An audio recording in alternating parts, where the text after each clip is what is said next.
Hey Switchheads, Kanan here and welcome back to another great review, and this time I have Shing!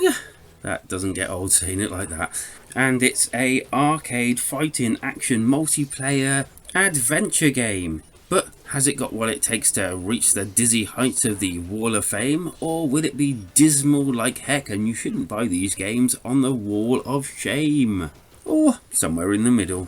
Feel free to come and visit us in our Discord, link below, and until then, let's don our 80s style karate bandanas and let's see what the skinny is. Gameplay. And straight away from the beginning, you're introduced to a really cool cutscene that introduces you to all the characters, and then you're plonked down on the map where you have several features such as the lore, which is really cool as you unlock it during the actual gameplay, and it has some really amazing cutscenes explaining things as it's going along. No. Can you tell us what happened here? What do you think happened? And then there's challenges that you can find during the actual gameplay, and then these show up in this actual menu so that you can play it later on as well and improve your score. Things like, combos and all. And then you got your leaderboards, personal leaderboards, and then jumping into the adventure, you have to pick your level that you want to play on, and then pick your character out of 4 possible ones. And don't forget, this is a 4-player game, so you can have 3 friends join you. Now I will say, and you will notice this a lot, but the loading screens or the loading times on this game are long. And when you actually get into the game, it can sometimes knock you out of the game waiting for the game to actually load up, which is kind of a shame really. The control system in this game is somewhat different to any other game of this genre. In fact, allow me to let someone else explain very briefly. All you need to know is that the right analog stick controls your weapon. You flick left, your character attacks left. You flick diagonally right, you cut the legs of the enemy to your right. You flick up, you uppercut an enemy, but you hold up and you follow him into the air.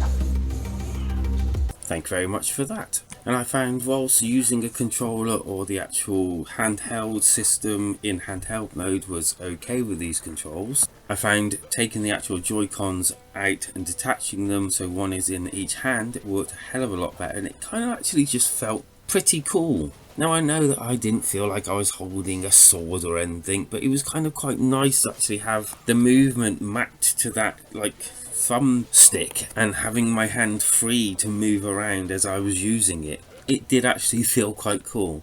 You've also got things like a jump block and kind of like a fast forward mode where you shunt yourself forward really quickly. Both the block and the zooming mode both are really necessary to get you through these levels, and all of that's mapped to the trigger buttons on the controller. Now I've heard that it doesn't quite work on other consoles, but on the Nintendo Switch you do have that uniqueness that you can detach the Joy-Cons, as I said, and use it like that, and I think it kind of works, or at least for me it did. And so on the actual screen you've got your players which you can switch between if you're playing on single or just don't have enough people to make a full party. You use a D-pad to switch between each and it pretty smoothly does it. Top left hand side you've got your health and kind of like a bar that when you fill it up you go into, or you can press a button and you can go into like a special mode where you do more damage and things like that. There's even style tokens. These are apparently integral to mastering the levels, but they also unlock more characters and skins as you go along. The controls, the way they are brilliant because you can make loads and loads of combos just from swishing up, down, left, right, and take off people's heads and chop their legs off so they die, or even just chop them in half, or throw them up in the air and chop them as they're up there as well. There seems to be good variety. In fact, from the get-go you see that you have to use a bit of thought and blocking to actually defeat them, and then you've got a multiplier that ramps up the more and more you kill. There's a nice little blood effect over everything that you actually hit, and even some nice little bosses as well that require a little bit of thought to actually defeat. There's little puzzles as you go on as well, only little ones involving like light and things. And the characters all talk and chunder to themselves as you're going along. Now I will say that I experienced sometimes where I would be attacking and instead of reacting to what I'm doing, they just carried on doing what they were doing. So if I wanted to go from attacking from the left and to attacking to the right, it may have actually just carried on attacking to the left. I don't know whether this is intentional or not, but it was annoying. It didn't actually happen every single time, but still annoying. I like the way the environments are kind of like a 2D, almost like 3D feel to it, with characters kind of coming in and climbing in from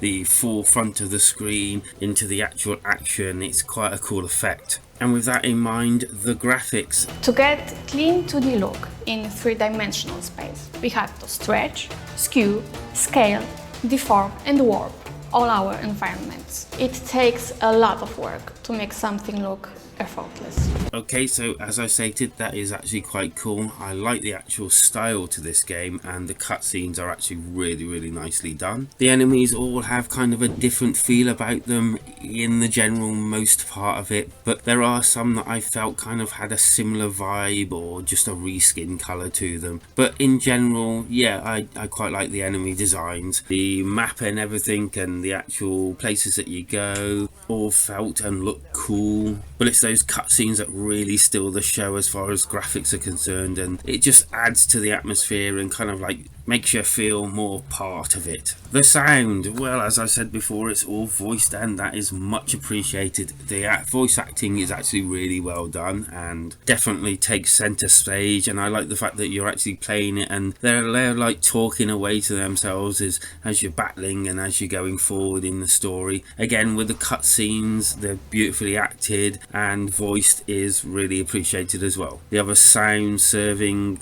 you know, to heighten the experience, and they do it quite well.